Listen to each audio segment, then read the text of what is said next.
do CRA 11, e o que é interessante dentro disso, né? Qual segmento você encontra realmente mais risco, ou de repente qual segmento você não colocaria na sua carteira? Qual segmento você acha que tem uma melhor relação risco-retorno ainda hoje, né? Olhando para o mercado de CRA. E se puder, né? Não sei se você não se sentir confortável para falar, o Dani já se assusta quando eu começo esse tipo de pergunta, mas se você não se sentir confortável, não precisa falar mais. Existiu um burburinho muito grande sobre a AgroGalaxy recentemente, que é uma revenda, aliás, a grande plataforma de, né, de distribuição dentro do agro.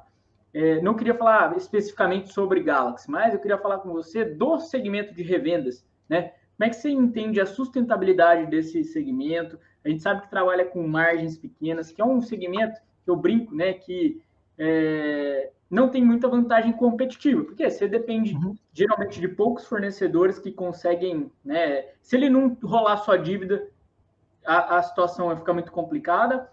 A revenda geralmente trabalha muito alavancada, né?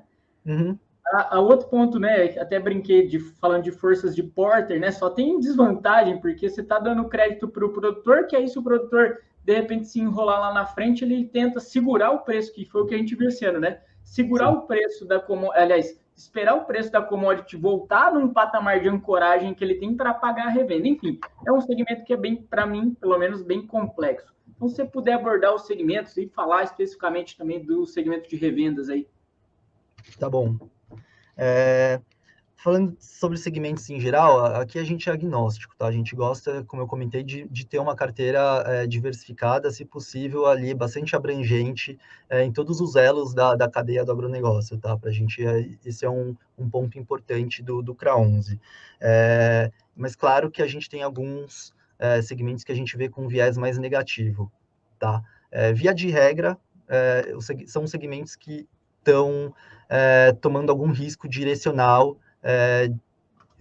em relação a preço de alguma commodity. Tá? A gente sabe que o agronegócio e o preço dessas commodities são cíclicos e a gente não gosta de empresas que estão ali expostas assim, 100% expostas a esse ciclo, né? Seja na receita, seja nas despesas. Então, um produtor de grão, por exemplo, ele está exposto na receita, né? Se o preço da soja cai 30%, a receita dele cai 30% e a margem dele vai para zero, ou pode ir para zero, né? Então, a gente leva em conta toda essa dinâmica na hora de atribuir um rating de crédito para esses ativos, tá? E também naturalmente, a gente vai esperar uma taxa mais elevada para segmentos que a gente vê como mais arriscados. No caso de produtores rurais, por exemplo, a gente tem uma empresa de grãos, mas no caso, é uma empresa, tem todos os órgãos de governança, ela faz a venda futura da produção dela para travar a margem, para não estar tão exposta a esse ciclo, tá? Ela tem balanço auditado, então é uma empresa bastante robusta. A gente não gosta de produtor rural que planta na pessoa física, tá? Porque é um cara que tem uma cabeça de ser alavancado mesmo, quando ele ganha dinheiro, ele vai comprar uma Hilux e comprar mais terra para plantar mais, né? Então, a gente vê com certo receio. E também a gente não sabe dar crédito para esse perfil de produtor. Com base no IR, é diferente, não é muito a praia da casa, a praia aqui da Esparta, tá? Outro segmento que é exposto, por exemplo, ao ciclo, seria uma usina de etanol de milho.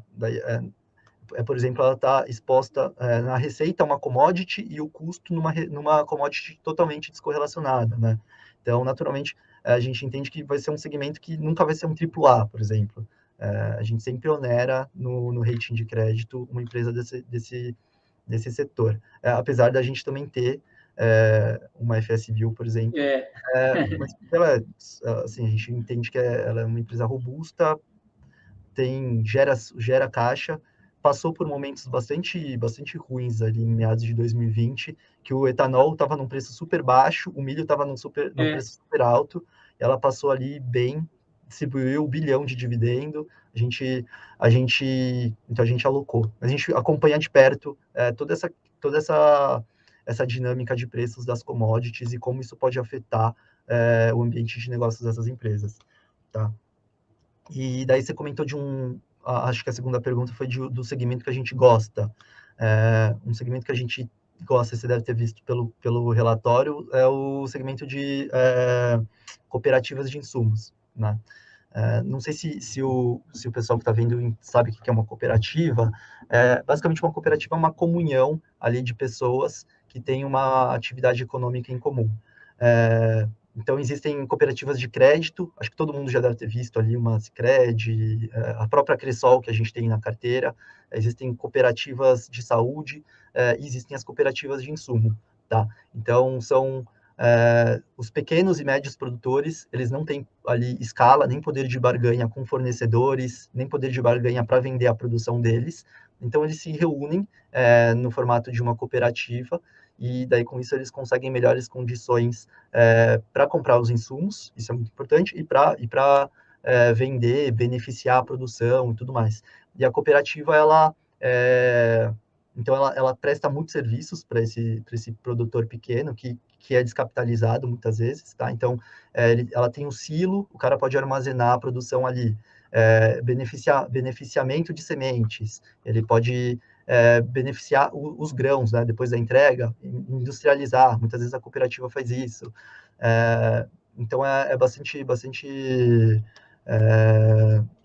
a gente entende que é um segmento que tem muita facilidade em fidelizar o cliente, né? E no fim do dia, o cooperado, ele é um sócio da cooperativa. A cooperativa, o lucro dela, ou ela reinveste na própria entidade, ou ela compartilha parte desse lucro com os cooperados. Então, isso ajuda muito a fidelizar esses produtores pequenos e médios. Além disso, assim, a cereja do bolo é que a cooperativa ela tem também um tratamento tributário bastante vantajoso. Então, ela não paga imposto de renda, por exemplo, sobre os atos cooperados. Então, esse é um modelo que a gente se sente muito confortável em financiar, tá? E, além disso, assim, para finalizar, só, senão eu vou me estender muito, a cooperativa ela tem muitos ativos, e muitos desses ativos ela consegue dar como garantia para os CRAs. Então, ela tem muitos recebíveis, ela consegue dar como garantia. Imóveis, contratos de compra e venda de grãos com tradings de primeira linha, e são muitas garantias que são descorrelacionadas com o risco da cooperativa. Então, a gente ajuda a mitigar bastante o risco do CRA. Então, a gente gosta bastante, tá?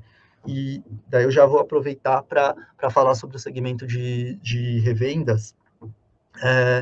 Basicamente, a revenda ela é competidora da cooperativa, tá? Então, o produtor rural grande, que planta ali mais de 1.000 hectares, ele tem um porte bom, razoável, para comprar insumos direto da agroindústria, que aí vai ser uma multinacional e tudo mais. O pequeno e o médio produtor, ele não tem isso, ele não vai ser nem ser atendido, né? Porque ele não tem escala para isso. E se ele for atendido, ele vai ter uma tabela de preços pior. Então, ele tem que comprar esses insumos das revendas de insumos, tá? Ou ele se associa a alguma cooperativa e ele vai ter todas essas vantagens que eu comentei. Então, uma revenda de insumo tá competindo com as cooperativas. E a gente também tem um certo receio com esse segmento, porque ela é o elo fraco ali, talvez, da cadeia, né? Porque ela está sendo espremida por essas multinacionais, por esses fornecedores, né? Que vendem, no fim do dia, os insumos para revenda, e ela lida ali com pequenos e médios produtores rurais que também não tem muito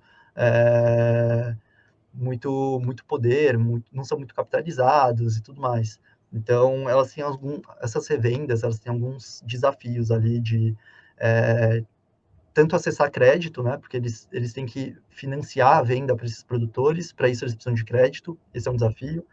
Eles têm que lidar muitas vezes com o preço de grãos, e muitas revendas fazem a gestão desses preços de grãos, não toma risco direcional, mas uma revenda menor, ela muitas vezes não tem nenhum instrumento necessário para travar o preço do grão que que ela vai receber do produtor rural. Então, algumas vezes ela pode estar exposta a isso. Enfim, são algumas... Ela também toma o risco de crédito do produtor rural, né?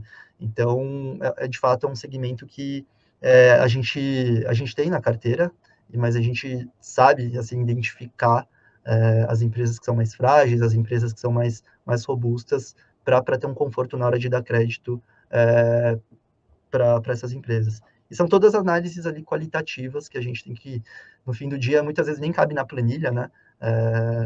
Mas são análises qualitativas que só o analista que cobre o setor, que está no dia a dia disso, consegue identificar, e é sempre muito relativo, né? Então, você tem que ter um repertório ali de várias vendas que você já viu, para saber, puta, essa daqui é ruim, essa daqui é melhor, essa daqui deu pau em algum momento, por conta, identificando, né, quais são as fraquezas e as forças, para a gente estar confiante no crédito, tá? Ô, Dani, antes de você puxar a próxima pergunta, eu queria aqui agradecer os nossos patrocinadores, né? Que são os nossos membros. Então, se você está aí no chat, cara, se torna membro do nosso canal, apoia o nosso trabalho. Se você gosta de ver a gente aqui, ó, fazendo live toda semana, pelo menos uma live por semana a gente faz com gestão, a gente faz com convidado, a gente faz live no Instagram. Seja nosso membro, R$ 4,99 por mês, apoie o nosso canal para a gente continuar produzindo conteúdo de qualidade para vocês. Além disso, né, Dani, a gente tem estudos exclusivos aqui no canal, a gente tem um grupo privado no Telegram com estudos exclusivos lá também, um grupo de discussão de alto nível. Grande Kleber colocou aí, sou VPF Invest, então a gente já tem 50 membros lá, tá muito massa, é o que eu sempre falo, né?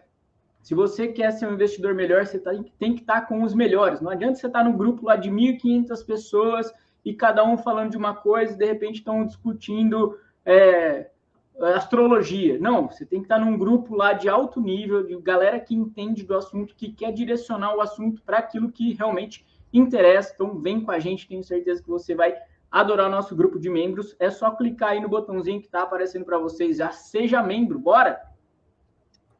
Show de bola, brilhando como sempre. O H.